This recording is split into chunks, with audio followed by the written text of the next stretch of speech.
High command ఒప్పించేందుకు ప్రధాని మన్మోహన్ సింగ్ ను కాంగ్రెస్ అధినేత్రి సోనియా గాంధీతోనూ సమావేశమయ్యేందుకు ఢిల్లీ వెళ్లే కేసీఆర్ ఇప్పుడు పూర్తిగా ట్రెండ్ మార్చేశారు. ఇప్పుడు అటువైపు నుంచి నరుక్కొచ్చే ప్రయత్నం చేస్తున్నారు.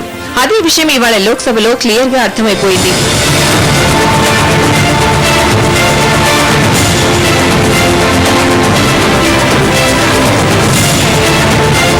నిజంగానే ఇది కాంగ్రెస్ తో పాటు కేంద్రం కూడా ఊహించని ఎత్తుగడే. 2 రోజుల నుంచి ఢిల్లీలో ఎన్డీఏ పార్టీలతో సమావేశమైన టీఆర్ఎస్ అధినేత తెలంగాణకి మద్దతివ్వాలని విజ్ఞప్తి చేశారు. ఇక్కడ అసెంబ్లీ, అక్కడ పార్లమెంట్ సమావేశాలతో పాటు సహాయ నిరాకరణ, బంద్ లాంటి విషయాల్ని కూడా ప్రస్తావించారు. 5 రాష్ట్రాల అసెంబ్లీ ఎన్నికలకు ముందు కాంగ్రెస్ ని కార్నర్ చేసేందుకు ఇదే మంచి సమయం అంటూ ఒప్పించారు. అంతే లోక్సభలో సీన్ మారిపోయింది.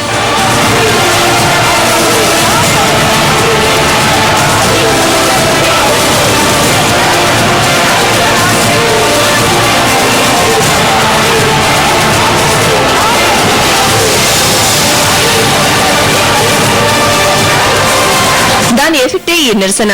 తెలంగాణపై కేంద్రం తక్షణం ప్రకటన చేయాల్సిందేనంటూ ప్రతిపక్ష నాయకురాలే డిమాండ్ చేయడంతో గుక్క తిప్పుకోలేని పరిస్థితి వచ్చేసింది కేంద్రానికి.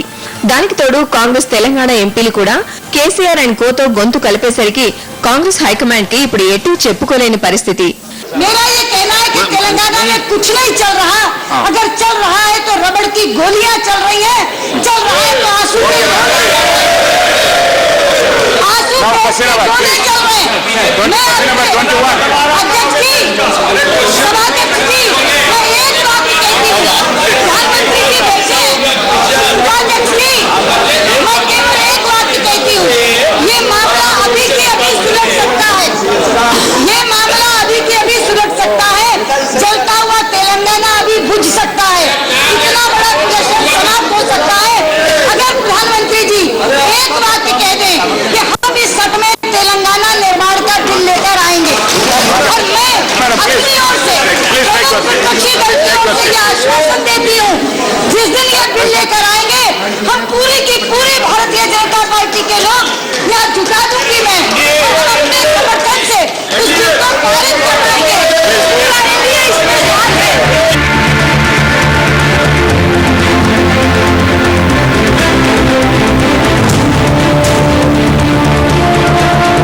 ఇప్పుడు కాంగ్రెస్ ఎంపీలు కూడా అధిష్టానంపై ఒత్తిడి తెస్తున్నారు.